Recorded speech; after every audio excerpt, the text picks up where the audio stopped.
At the end of January, the News of the World printed, "Eastender Mark in suicide bid. Weirdo David, 19, who plays Pauline and Arthur Fowler's mixed-up son Mark, scribbled a suicide note during an all-night drink and drugs binge in his bedroom at his parents' home." David just broke down, crying. He is known as Dracula in Tatsfield because, villagers claim, he is as white as a sheet and only comes out after dark. They could see that he was ill. Their representative, their reporters could see it. They must have known what they was doing to him. They just must have known it. Loner David's only mate in Tatsfield, pop group road manager Nigel Dean, 23, confirmed that David did have a drug problem.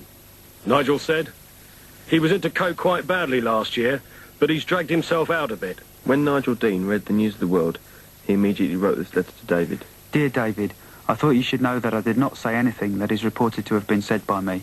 I did not say that you had any drug problem whatsoever, let alone coke. Nobody's denying that David had smoked cannabis, but he'd given that up 2 years ago. In fact, he became so anti any kind of drug that he wouldn't even dream of taking cocaine or any other hard drug. He talked to me a lot about when he smoked pot before he knew me, but he'd given that up long before we started going out, and he was afraid to touch it again because of what it did to him. I was with him for 18 months, and in those 18 months I know for a fact that he never took any drugs. I don't know whether David at some time had experienced drugs. I don't think any doctor can say that. I didn't discuss this with David. But certainly when he became ill and was under my treatment and the treatment of specialists at the hospital, there was no evidence that he was taking unprescribed drugs at that time. And certainly he wouldn't have been given the treatment that he was. The treatment that he was given would have been totally different if his illness was caused by drugs. We'd had enough. David decided to take legal action for libel against the News of the World to clear his name. Everyone's got a right to a good name, and you have a right to bring an action in the courts and have a jury decide thing against you which brings you into ridicule in the eyes of the public at large.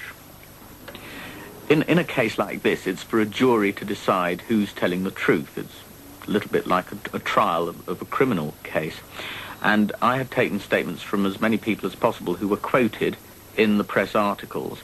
And in each case, they'd either come back as a complete denial that the words used were ever said, or even the general ambit of what was said was ever said, or there had been a denial that anyone had ever spoken to the press. So we had written statements from everyone, with one exception. We were just waiting on the one before issuing proceedings, and I think a jury would have found in our favour. But unfortunately, before that libel action could go to court, David decided that he couldn't take it anymore and left us. And I don't know how many people are aware, but libel action cannot continue once the person who has been libelled has died. That's it. End of it.